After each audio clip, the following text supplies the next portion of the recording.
प्रेमानंद जी महाराज की ज्यादातर वीडियोस में दिखता है उनका यह शिष्य, जो कि अक्सर भक्तों के सवाल महाराज जी को पढ़कर सुनाता है। हर जगह महाराज जी की परछाई बनकर रहने वाला यह प्रिय शिष्य कोई और नहीं, ये है नवल नागरी बाबा जी, जिनकी जीवन कथा अपने आप में बहुत रोचक और भक्ति के आनंद से भर देने वाली है। यह कहानी बताती है कि माया के बंधनों को तोड़ना एक मुश्किल कार्य तो है, लेकिन असंभव बिल्कुल नहीं, क्योंकि जब श्री जी कृपा करती हैं, तो माया भी तुम्हारे विरुद्ध न होकर तुम्हारे साथ हो जाती है। पंजाब का पठानकोट एक समृद्ध परिवार में इनका जन्म होता है। माताजी आर्ट एंड क्राफ्ट की टीचर थीं और पिताजी इंडियन आर्मी में अपनी सेवा दे रहे थे। जब भी ये अपने पिताजी को देखते, तो इनमें भी देशभक्ति का जज्बा पैदा हो जाता और सोचते कि मैं कब आर्मी में भर्ती होकर देश की सेवा करूंगा। कई बार जिद करके ये अपने पिता के साथ उनकी आर्मी यूनिट में भी चले जाते। आखिरकार सन 2008 में वह समय आया जब इनका सिलेक्शन इंडियन आर्मी में हो गया।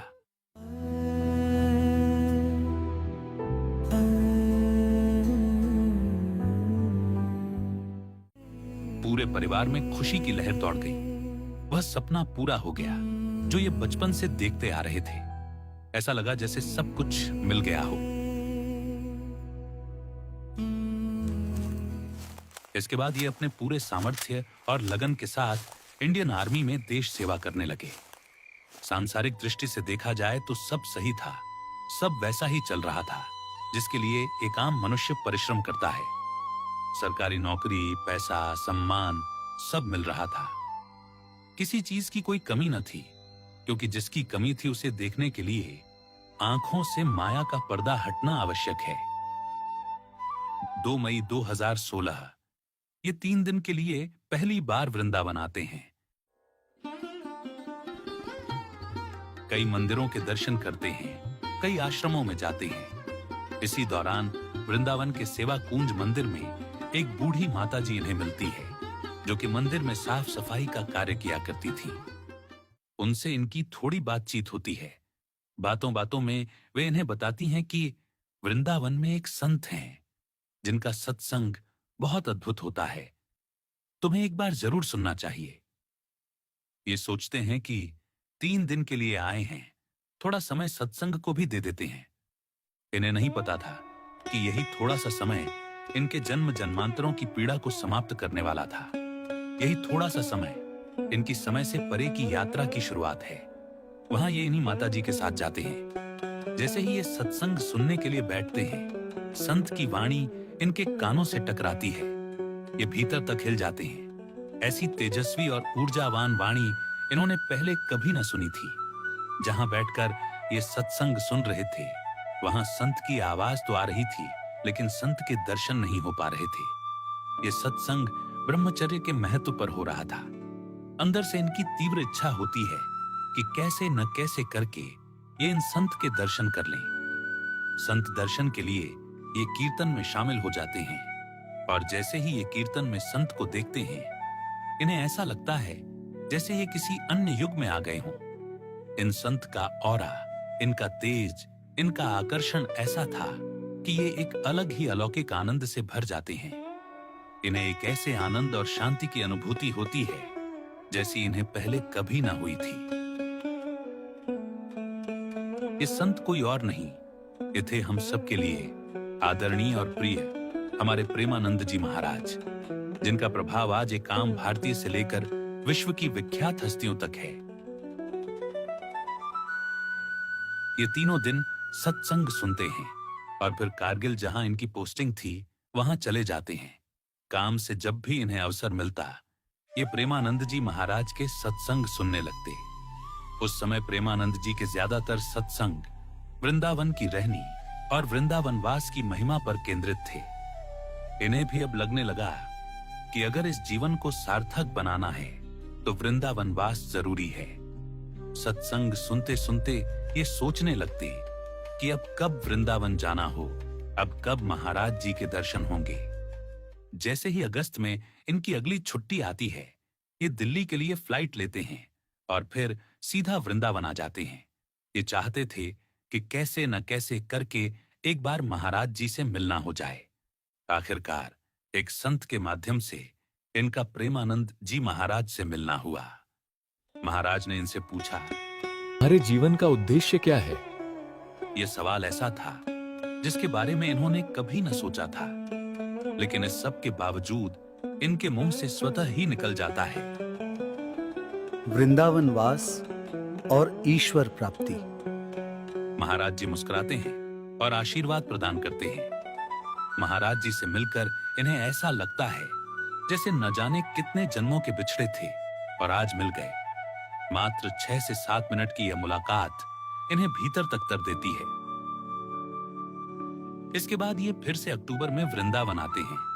शाम को जब महाराज जी पैदल पैदल राधा वल्लभ जी के मंदिर में प्रसाद लेने जाते हैं तो ये भी उनके साथ हो जाते हैं। ये वह समय था जब महाराज जी को कम ही लोग जानते थे।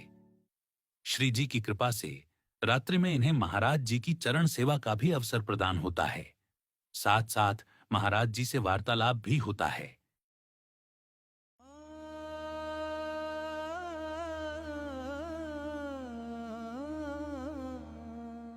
यह एक ऐसा वार्तालाप था जो नवल नागरी बाबा के भीतर कभी कभार उठती इन भक्ति और प्रेम की चिंगारियों को अग्नि में बदल देता है।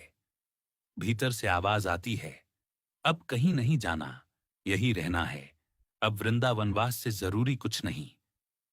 लेकिन अभी एक परिवार बचा था जिसकी आंखों में अपने पुत्र के लिए कई उम्मीदें, कई सपने बाकी थे। इसलिए अब समस्या यही थी कि इसके बारे में परिवार को कैसे बताया जाए। ये अपने घर जाते हैं और हिम्मत करके अपनी बात उनके सामने रखते हैं। सब समझाने लगते हैं कि 4 से 5 साल की नौकरी और है, अब कर ले बेटा, सरकारी नौकरी है, इसके बाद पेंशन भी मिलेगी। रिश्तेदार समझाते हैं और आखिर में परिवार वाले कहते हैं कि तुझे वृंदावन ही तो रहना है, तेरी मथुरा में पोस्टिंग कर देते हैं, आते जाते रहना वृंदावन। और फिर कैसे न कैसे करके इनकी मथुरा में पोस्टिंग करवा दी गई, जिसे इन्हें 1 अप्रैल 2017 में ज्वाइन करना था। ज्वाइनिंग से पहले कुछ दिन के लिए ये वृंदावन रुकने की योजना बनाते हैं। माता पिता से आज्ञा लेकर ये 17 मार्च से 21 मार्च तक के लिए वृंदावन आ जाते हैं। महाराज जी के सत्संग सुनते हैं, सेवा करते हैं, महाराज की दिनचर्या में शामिल होते हैं, जैसे कि सुबह 3 बजे उठकर यमुना जाना, वृंदावन की परिक्रमा करना इत्यादि। इन्हें ऐसे लगता है कि न जाने कौन सी दुनिया में वे पहले रह रहे थे और अब ये कौन सी अद्भुत दुनिया में आ गए जहां सिर्फ आनंद ही आनंद है।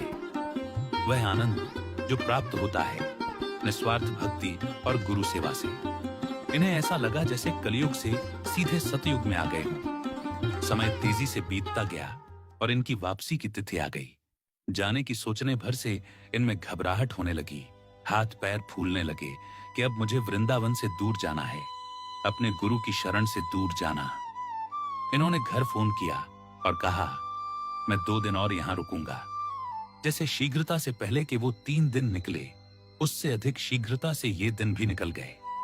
आखिर में हालात वही के वही, इन्होंने घर फोन करके थोड़े और दिन बढ़ा दिए। धीरे धीरे ऐसे ही दिन बढ़ते गए, ज्वाइनिंग की तारीख भी आ गई और फिर आखिर में इन्होंने घर फोन करके बोल दिया, अब सब श्री जी के हाथ में है, मुझ में इतना सामर्थ्य नहीं कि मैं वृंदावन छोड़ सकूं। ये सुनते ही एक बार के लिए पूरा परिवार सदमे में आ गया। मां रोने लगी। एक के बाद एक घर वालों के फोन आने लगे, रिश्तेदारों के फोन आने लगे।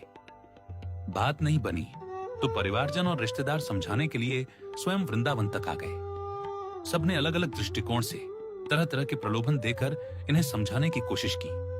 किसी ने कहा, वृंदावन में ही घर ले ले। बाबा ने जवाब दिया, जहां गुरु हैं मेरे लिए वही घर है, चाहे खुले आसमान को ही छत बनाना हो। माता पिता ने कहा, हमारे साथ चल, हम खुद तेरे साथ वृंदावन आया करेंगे। बाबा ने कहा, अगर वृंदावन से ही बाहर आ पाता तो आपको यहां आने की आवश्यकता न होती। माया ने हर वो प्रलोभन दिया जिससे उन्हें वापस सांसारिक जीवन में लाया जा सके। लेकिन बाबा ने अब भक्ति का ऐसा रसपान कर लिया था जिसके बाद माया का हर एक प्रलोभन फीका पड़ जाता है। कुछ महीनों तक इसी तरह परिवारजन और रिश्तेदारों का वृंदावन आना लगा रहा। दुखी और चिंतित माता पिता अपने पुत्र को देखने के लिए YouTube पर महाराज जी से जुड़ी वीडियोस देखने लगे, जिसके साथ साथ उन्हें महाराज जी का सत्संग भी सुनने को मिल जाता। अब धीरे धीरे माया का पर्दा उनकी आंखों से भी धुंधला होने लगा। एक दिन जब नवल नागरी बाबा के माता पिता उनसे मिलने आए तो उन्होंने गर्व से कहा, बेटा तू सही था, तूने सही निर्णय लिया। हम प्रसन्न हैं कि जिस तलाश में व्यक्ति कई जन्मों तक भटकता रहता है, वो तलाश तेरी इस जन्म में पूरी हो गई। ये सुनते ही नवल नागरी बाबा के भीतर छुपा माता पिता को दुख देने का पश्चाताप शांत हो गया।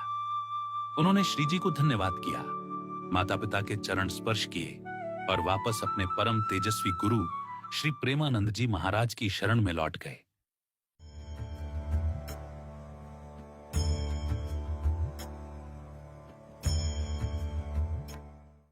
आज नवल नागरी बाबा के परिवारजन भी सांसारिक जीवन से समय निकालकर अपना ज्यादातर समय भक्ति और भजन में देने का प्रयास करते हैं, प्रेमानंद जी महाराज का सत्संग सुनते हैं।